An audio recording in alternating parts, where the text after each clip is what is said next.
Booking na si Harimaw mga kababayan. Pinangalanan mga kababayan si Harry Roque na siyang naglabi sa operasyon ng Pogo. Sabi na mga kababayan, binuking po sa hearing ng Pogo kanina. Ito ngayon ang balita po. Another breaking news sa Philippine Daily Inquirer. Harry Roque labid for raided Pogo Hub.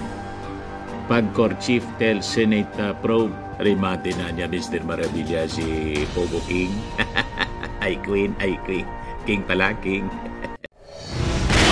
Nagpapagal mga malita at magtabagay sa mga isla ni opinion pa at pagalantad sa katutuhan.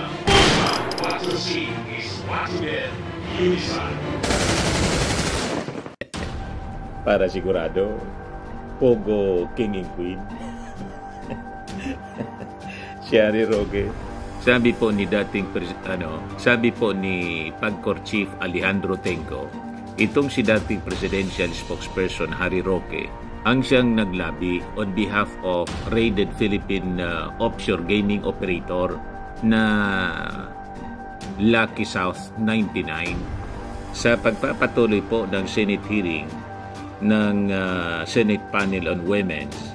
Sabi po ni Tenco na itong si Harry Roque ay nagsilbing legal counsel ng Lucky South 99, ang isang suspected illegal Pogo firm na niraid po ng ating mga authorities sa Porac, Pampanga.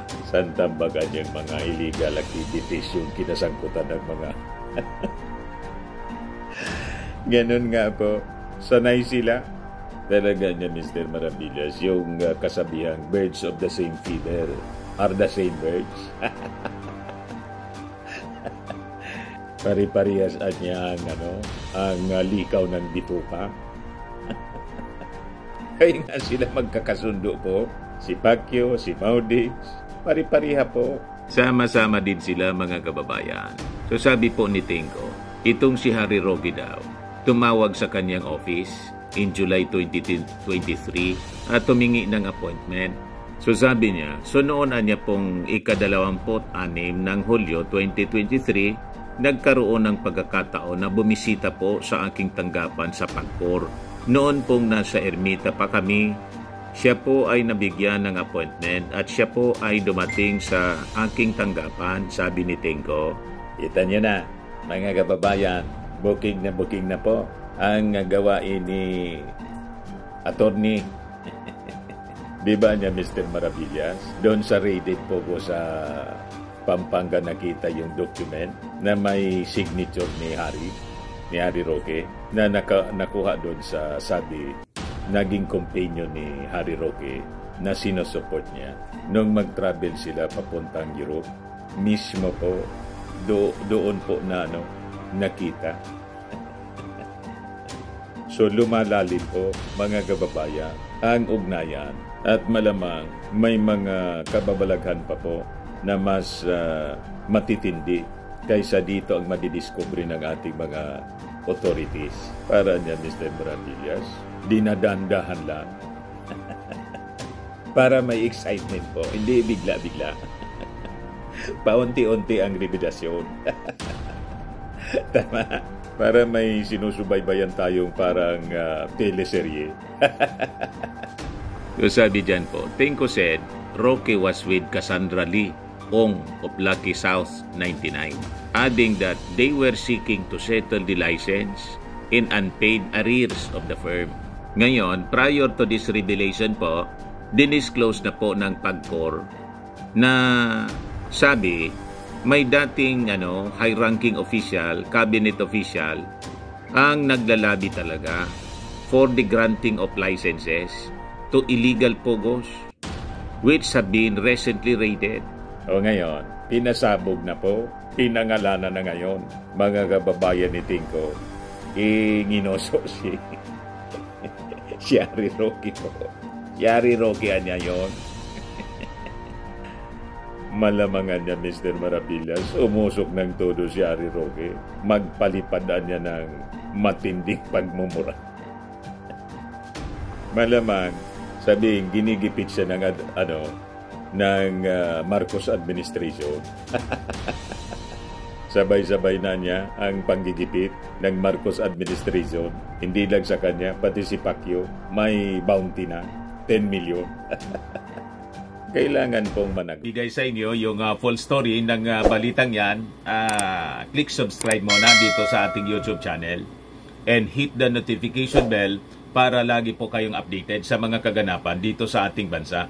Like and share na rin po ninyo ang ating video. At huwag na rin po ninyo na skip yung ating mga commercial ads para tuloy-tuloy lang ang pag-unlad ng Bagong Pilipinas. Sa mga nagana po ng malinis and spacious fitness gym, pumunta lang po kayo sa aming Colossal Fitness Gym.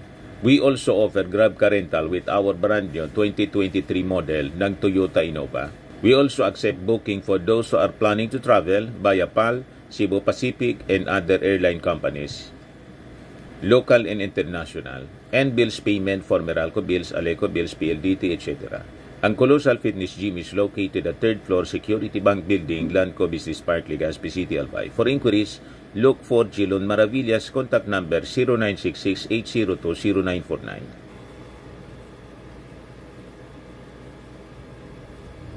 Yan po yung aming Innova. Lagi na pong matao sa amin.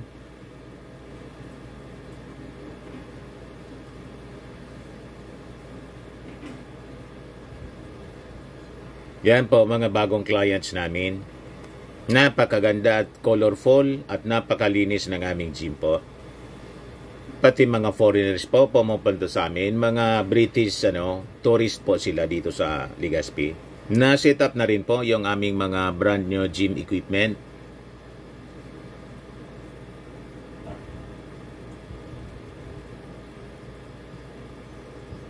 May treadmill na rin po kami. Ito naman po yung bago naming product na binibenta online. Eye Glow Serum, whitening po siya. Tingnan ninyo yung epekto sa aking anak na architect before and now. Yung mga inquiries po ninyo, dumiretso na lang kayo sa kanyang Facebook account, Riz Maravillas. Ito naman po, Firmax Firming and Lifting Cream, pinapahid po sa mga pulses in affected area. Mainam po sa paninigas ng mga kaso-kasuan. Ito naman po, Automax Radiant Serum. Sa mukha naman yung application, anti-aging po siya. You will look 10 years younger than your age. Sa mga cancer patients naman po, baka lang gusto ninyo itong itry. Naing siya red mixed fruit drink. Hindi mo po siya gamot, food supplement siya. Kaya lang, gawa siya mga kababayan sa goji berry. Yung goji berry may anti-cancer properties. O ngayon, yung mga inquiries ninyo, dumiretso na lang kayo sa aming messenger sa Facebook para masagot namin agad. Ayos pa? Ayos na ayos niya, Mr. Maravillas. Ang dapat managot sa batas. Tama po. So kung wala man siyang illegal activities na kinasangkutan po, linisin niya yung kanyang pangalan. Di ba? Ganun lang naman. Just like the challenge ng ating Pangulong Bongbong Marcos at saka ni DILG Secretary Benhur Abalos kay Pacquiao na sumurrender para linisin yung kanyang pangalan, harapin yung mga kaso. O ngayon, dito po sa Pogo, nagsasagawa po ng investigation yung ating mga authorities kasi nga po, illegal yung kanilang operation at hindi lang sangkot pa sa kung ano-anong mga illegal activities, human trafficking, and other crimes. So, matindi po ang perwisyo na dinulot sa atin. Alangan man hindi a-action yung ating gobyerno. Tama po? Pero sabi po ni Tingko, hindi man niya nag-insist si Roque did not pressure PAGCOR para mabigyan ng license yung Lucky South 99. Siya din lang po ay nakikiusap na kung maaari lang ay matulungan si Cassandra Ong. So hindi pa po siya nagpa-follow up noon, sabi ni Tingko. Uulitin ko rin po, hindi po naman niya ako pinipressure. Kumbaga, bilang abogado siguro, bilang kliyente niya, nagpa-facilitate lang siya at nakikiusap lang siya. Alam na this. Ngayon, sabi dito sa balita po, later into the hearing, Attorney Jessa Fernandez of PAGCOR said, Roque reached out to her office 6 times. One of these instances includes Roque asking which documents niya are still needed for the Pogo Hub to be granted a license. 6 lang po, ma'am. Bali, 3 nasagot, 2 hindi nasagot. And then, noong May 14, 2024 po, ininform ko po siya sa desisyon namin na i-deny ang application ng Lucky South dahil nakakita na kami ng ebidensya ng rason para hindi na po talaga sila bigyan ng lisensya at the time, sabi po ni Fernandez. Marami niya, Mr. Maravillas, na ipapaliwanag siya, no? Si dating presidential spokesman Harry Roque. Subaybayan natin po ang mga madramang investigasyon sa Senado. Kasi po, sabay-sabay nang umaalingasaw ang baho. Sabi ng mga reactions ng mga netizens. And yet, my funny DDS friends and relatives will downplay this news and find a way to twist this to fit their narrative. Sabi ni Don David Almine, China people. Matinding perwisyo po ang dinulot ng mga Chinese. Mga operators nito po, Chinese. Sabi ni Gigi Terdi, yari karaoke. Sabi ni Andre Masaheri, now it makes sense. Bakit nahanap mga dokumentong nakalagay pangalan niya sa mga pogo na ito?